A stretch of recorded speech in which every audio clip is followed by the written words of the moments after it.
Hi. Someone in my LinkedIn network, a woman who just completed writing, well, she just published historical fiction, a novel. She's been talking about it on LinkedIn, promoting the book. And she posted the other day that one of the most important things she learned while writing the novel, it's her first novel. She's written a lot of nonfiction, mostly college textbooks about her field. But this is her first novel. And she said the most important thing she learned while writing it was to write what you know.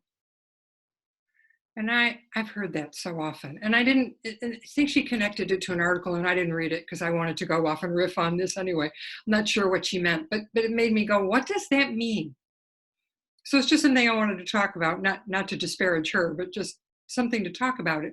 What does it mean to write what you know? Now, I taught college writing for a number of years, which is nonfiction, obviously, and you have to know what you're talking about. And it often involves research. And so you start with a hypothesis, not a thesis. You figure out your thesis is your main point, right? And you figure it out while you're writing, or that's how I taught writing. If you start with the thesis, this is what it's about, and then you don't allow yourself to make any discoveries, oh, your writing's going to be bad. A lot of academic writing is really bad, especially with freshmen, sophomores in college. So, but if you start with what you think it's going to be about, what your research is telling you, yeah, maybe, okay, this is maybe what I think I mean. And then you allow it to shift and change. Then the piece grows and you learn, you figure out what you mean as you write. Because unless you're writing journalism, just a news story where you research, interview, whatever, and then write it down, I mean, you're always going to be interpreting, right? I mean, writing is about interpretation. And how do you do that if you start out knowing? You don't know. You may think you know. You have a place to start. I worked with a writer who's now a very well published writer of historical fiction. He was in my workshops for a couple of years, and I did developmental edits on several of his novels. And he had to research first. It's historical fiction. He had to have some basis in fact, but it's fiction. So and he was writing about a woman from her journals, and it was, I mean, what did he know? He knew facts, and then as he wrote, he figured out more, and he figured more about the characters. The characters weren't fully developed in the materials that he researched. He still had to create characters and figure out who they were, and figure out how he felt about them, and figure out how to structure the novel. So, and sorry, pause, great pause. I just posted to my Facebook business page, my Winged Horse Writing Studio page, a couple days ago, a reprint of something that I'd shared with my newsletter. Is called Something to Consider, and it's kind of short. It's short bits every Wednesday. It's not like it's on a blog. It's shorter pieces, things to consider.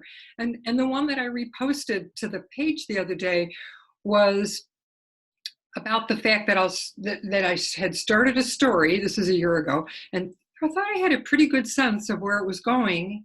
And then in the middle was like, what? And then started drawing. I'd never done that before. Started drawing to figure out it's kind of a fantasy, which I've never written before. I've never written fantasy. And so I was drawing, and it was kind of helping me see where I was, the setting. That really helped. And I said, oh, this is great. And then the next week I went back to it and I said, oh, okay, and now I know what I'm doing. And I wrote and I felt so good. And then the next day I read it and I was like, this is ridiculous. This is just not anything. I have no idea what I'm doing. I don't know. I don't know anything. And I was feeling bad, and then I realized that happens to me every single time I write a story. It used to happen to me with nonfiction too, and I'm better at that now. I get to a point, I write, I'm good. And still the first two paragraphs, 2 or 3 paragraphs that I started with were good then, and they still are. But then I get to a point where I'm like, what am I doing? It's not what happens next. That's not the question. It's what am I doing? What is this story? And when I realized that happens to me every time I start to write every time I write a story, then I was okay with it. It's like, okay, let's let this sit for a while. Let's work on something else.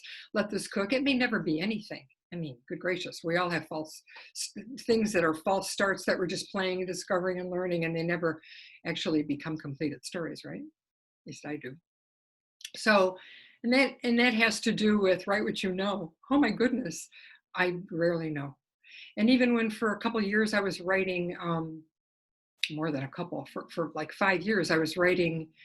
I work with animals as well. I have shared that. I think that I'm an animal communicator and a Reiki practitioner with animals. And I had a column in a horse magazine for 5 years, a monthly column. And even though I was writing about my experiences with specific animals, I still didn't really know what I was didn't know what I was doing until I started writing. And I'd start writing and then I go, and then it only took 2 drafts usually. I'd write one and then figure it out. But so I don't know if all these stories mean anything. I'm just sharing to get you thinking about what does that mean, write what you know. Man, if we only write what we know, that would be so boring. So just give yourself, I guess I'm inviting you to give yourself some space to figure out what you know, to figure out what you mean, to know, to learn more from the actual process of writing. So hope you'll give that some thought. I'd love to hear your thoughts if you feel like commenting below. I'm Pam Sorellis of Winged Horse Writing Studio, and I help writers find and develop their stories and strengthen their voices and create writing that is beautiful and powerful and compelling. So if you'd like to learn more about me, you can visit me at wingedhorsewritingstudio.com. And happy writing. I will see you next time. Take care.